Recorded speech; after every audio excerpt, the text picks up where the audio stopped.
రాఖీ పండుగను పురస్కరించుకొని Warangal under railway గేట్లో Padmashali కులస్తులు జంధ్యధారణ కార్యక్రమాన్ని నిర్వహించారు. ఆచారం ప్రకారం నూలు పుట్టిన రోజును పవిత్ర దినంగా భావిస్తూ జంధ్యాలను ధరించి తమ సంప్రదాయాన్ని చాటుకున్నారు.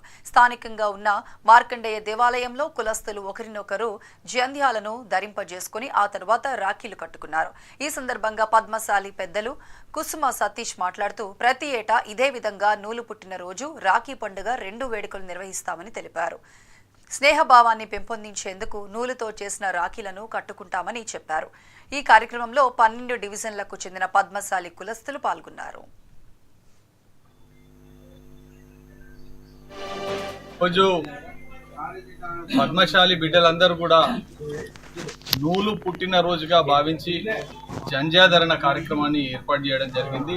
దీనిలో శివనగర్ ప్రాంతానికి సంబంధించిన మార్కండేయ ఆలయంలో మనం ఈ కార్యక్రమాన్ని నిర్వహించుకోవడం జరిగింది. ఇందులో కుల బాంధవులందరూ కూడా ఇవాళ రాఖీ పౌర్ణమి సందర్భంగా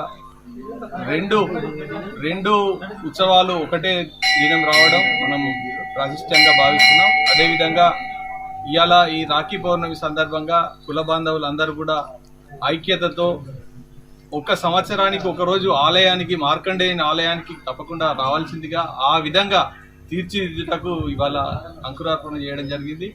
అండర్ రైల్వే గేట్ ప్రాంత వాసులందరూ కూడా 12 డివిజన్లకు సంబంధించిన వాళ్ళందరూ కూడా ఇవాళ ఈ ప్రాంతంలో మార్కండేయ ఆలయం సమీపంలో అందరూ కూడా జంధ్యాధరణ చేసుకునే అవకాశం కలిగింది. మరి విగ్రహ ఆవిష్కరణ కార్యక్రమానికి నిర్వహించుటకు అందరూ సమీకరించి అందరి ఆలోచన విధానం ఆధారంగా అందరం కూడా ఒక నిర్ణయం తీసుకున్నారు.